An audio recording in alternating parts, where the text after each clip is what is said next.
All right. No, wait. Sorry. Bring the GoPro! Bring the GoPro! Let's figure this out.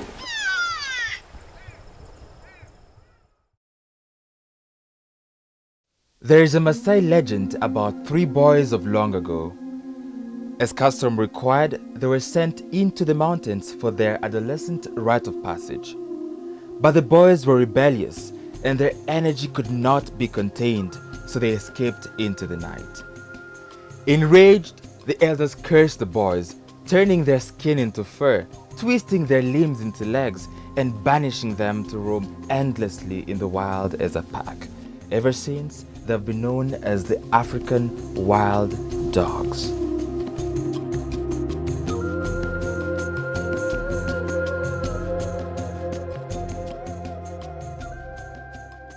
People hear the name African wild dog and assume that it's a domestic dog and has gone wild. That's not the case at all. These are animals which only live in the wild. In fact, they're not really closely related to any other species. They're in their own genus. Wild dogs are one of the most social animals in the world. It's very uncommon to see just one wild dog.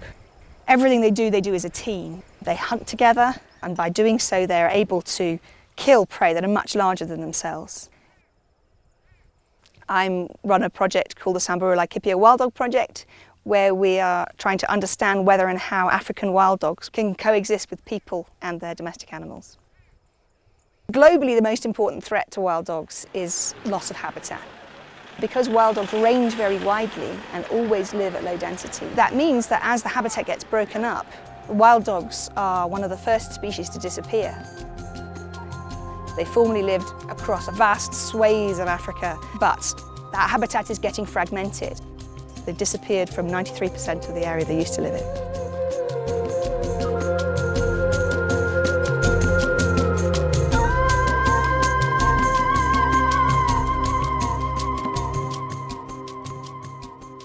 Wild dogs don't seem to get rabies in the same way that domestic dogs do. So when African wild dogs get rabies, they can't stand up properly, they stagger around, and then they die. And for many of the world's wild dog populations, which are small, there is a serious risk of extinction due to infectious diseases like rabies. So we've done a variety of different kinds of research on this problem. What we do is, again, working very closely with Kenya Wildlife Service and their vets, we dart wild dogs and fit VHF tracking radio collars to them. We can use our radio receivers to then go and find them. Whenever we dart a wild dog, we want to learn as much as we possibly can from that experience.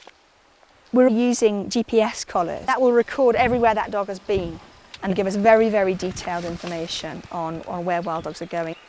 We also collect a variety of samples. So the most important samples we collect are blood samples. We can screen that blood for antibodies to diseases like canine distemper, parvovirus and rabies, and that tells us whether that dog has in its history been exposed to that virus.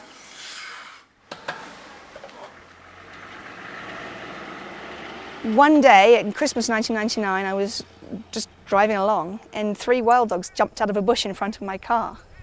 I knew then that there must be a source of wild dogs somewhere nearby and that perhaps there was some chance that they would come back. The first den of wild dogs in Lakipia was in the year 2000. And by about the year 2007, the population had grown large enough. There was about 30 packs of wild dogs and about 300 dogs in total. And that makes it the 6th biggest African wild dog population in the world, which has come back naturally from zero. When we started the project, we thought that it was going to be much more challenging than it was. But because of the way that the landscape is managed, because of the way the livestock are managed here, we've seen this incredible success story. And I think that provides inspiration. Not only do we know that it's possible, we know how it's possible. So we can provide guidance to communities, to governments, to NGOs, to other decision makers elsewhere in Africa on how to foster coexistence of people and wild dogs without them coming into conflict. And I think that is our biggest success on this project.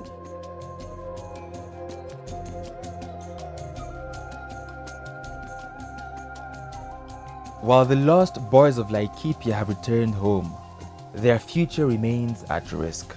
But hopefully, those wild dogs will run free and in harmony with the people at last.